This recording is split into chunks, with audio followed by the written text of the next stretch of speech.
ये उनका अंतिम दर्शन के लिए ये काफिला उसके बाद में अब भवानी निकेतन जाएगा, उसके बाद उनके पैतृक गांव गोगामेडी जाएगा, जहां पर वो पंचतत्व में विलीन हो जाएंगे। ज्यादा जानकारी के साथ यादविंद्र शर्मा मेरे सहयोगी जुड़ चुके हैं। यादविंद्र, देखिए, अंतिम दर्शन के लिए सुखदेव सिंह गोगामेडी का पार्थिव देह पहुंचा था राजपूत सभा भवन, उसके बाद में अब भवानी निकेतन जा रहा है। क्या कुछ पूरी अपडेट?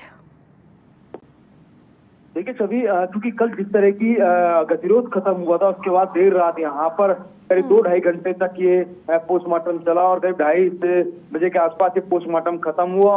और उसके बाद आज सुबह शव का यहाँ पर सुपुर्द का जो काम है वो यहाँ पर पुलिस की मौजूदगी में यहाँ पर परिजनों को किया गया। उसके बाद इस शव को राजपूत सभा भवन में रखा गया अंतिम दर्शनों के लिए। इस पर यहाँ से शव यात्रा जो निकाल करके और सीधे भवानी निकेतन ले जाया जा रहा है और वहां पर जो है शव को रखा जाएगा अंतिम दर्शनों के लिए। और उसके बाद सीधे यहाँ से पुलिस की मौजूदगी में, पूरे कड़े सुरक्षा प्रबंधों की मौजूदगी में यहाँ पर इस शव को गोगामेडी ले जाया जाएगा। उनके जो पैतृक गांव है वहां पर जो पुलिस ने भी जो अपने खाते इंतजाम जो है वो कर रखे हैं, क्योंकि किसी भी सूरत में किसी भी प्रकार की कोताही जो है बरतना नहीं चाहते।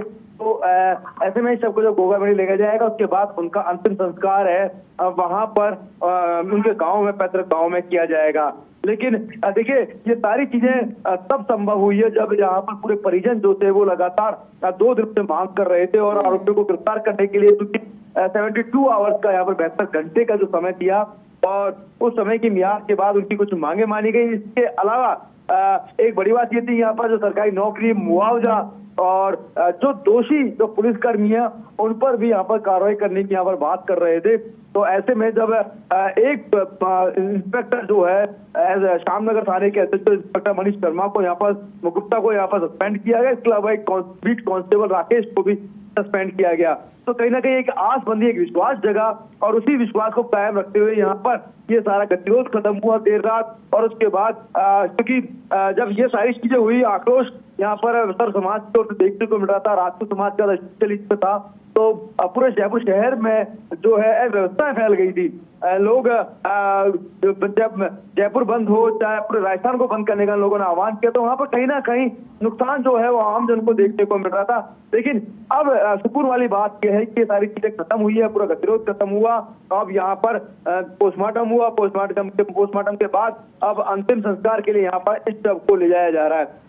लेकिन अभी बात यही खत्म नहीं होती। देखिए सभी, सबसे बड़ी बात यह है कि अभी तक आरोपी गिरफ्तार नहीं हुए हैं, आइडेंटिफाई कर लिया गया है। यहाँ पर पुलिस ने विश्वास दिलाया है आरोपी गिरफ्तार के लिए, यहाँ पर गिरफ्तारी के लिए यहाँ पर 72 आवर का यहाँ पर जो है समय मांगा है और उसके बाद 72 घंटे यानी 3 दिन मानिए आप, 3 दिन के अंदर अगर आरोपी गिरफ्तार नहीं होते तो उसके बाद इन सभी तमाम राजपूत संगठनों ने, इसके अलावा उनके परिजनों ने और सर समाज ने भी यहाँ पर मिलकर के ये पुलिस को यहाँ पर चेतावनी दी है कि अगर 72 घंटे में अगर किलर जो है, शूटर जो है वो नहीं पकड़े जाएंगे, उसके बाद नहीं तो एक उग्र आंदोलन जो है वो प्रदेश भर में होगा। तो ये सारी चीजें जो है ये अभी खत्म नहीं हुई है पूरी तरीके से। निश्चित तौर पर उम्मीद यही करेंगे कि पुलिस जल्दी से जल्द इन शूटर्स को पकड़े और उस कड़ी तक भी पहुंचे जहां से ये षड्यंत्र रचा गया। मकसद क्या था बेसिकली षड्यंत्रकारियों का, और कौन इसके पीछे है, कौन मास्टरमाइंड है जिसने इस तरीके से सुनियोजित तरीके से ये इस पूरे हत्याकांड को अंजाम दिया। एक बड़ी बात ये भी है, कल श्यामनगर में जब मुकदमा दर्ज हुआ, यूएपीए एक्ट के तहत यहाँ पर जब मुकदमा दर्ज हुआ है तो इसकी जो जांच होती है, क्योंकि अनलॉफुल एक्टिविटीज की जो जांचें जो ज्यादातर हमने देखा है कि उसकी जांच एनआईए करती है।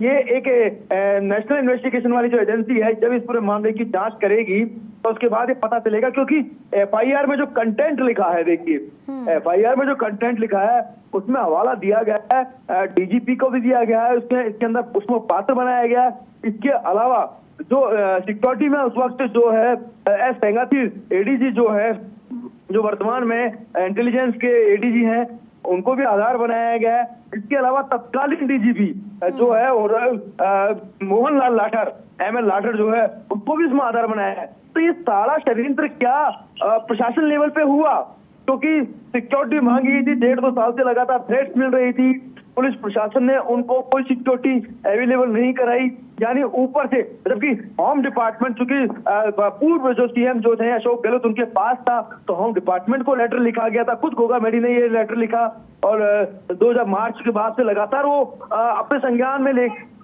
सरकार के संज्ञान में, तमाम आला अधिकारियों के संज्ञान में बात को लेके आ रहे थे, लेकिन किसी ने उनकी एक नहीं सुनी और खाना पूर्ति के लिए 1-2 गार्ड यहाँ पर उनको दिए और वो भी बिना हथियारों के। तो ये नाकाफी नहीं है, ये नाकाफी नहीं है। यहाँ पर यही चीजों की जांच होनी है।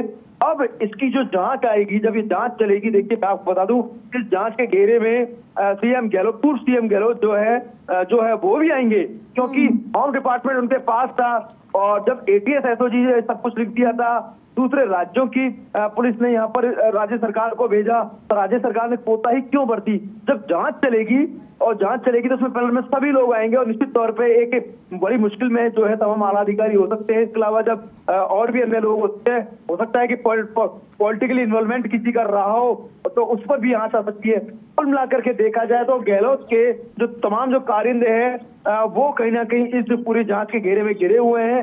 अब जब जांच शुरू होगी उसके बाद पता चलेगा कि वाकई में भूमिका किसकी रही है और लापरवाही किसकी रही है, जिम्मेदारी किसकी रही है, जिसकी वजह से यहाँ पर एक इतना बड़ा जघन्य हत्याकांड जो है इस पूरे राजधानी बिल्कुल यादवेंद्र, क्योंकि देखिए हत्याकांड की एनआईए जांच के साथ में करीब 11 सूत्रीय मांगी थी जिन पर सहमति बनी और इसी बीच में देखिए आपने जैसे जानकारी दी 2 एफआईआर भी दर्ज की गई थी। एक तो उनकी जो पत्नी है शीला शेखावत उन्होंने करवाई थी और उसके अलावा जो स्कूटी सवार थे उन्होंने करवाई थी और इसी बीच में एक्शन भी लिया गया है। जामनगर के जो एसएचओ हैं उनको सस्पेंड किया गया है, कांस्टेबल को सस्पेंड किया गया है। वहीं पर देखिए इसमें बड़ी बात यह है कि जो शीला शेखावत हैं उन्होंने एफआईआर दर्ज करवाई, उसके बाद में ये भी कहा था कि मुख्यमंत्री से सुरक्षा की मांग की थी लेकिन फिर भी सुरक्षा नहीं दी गई।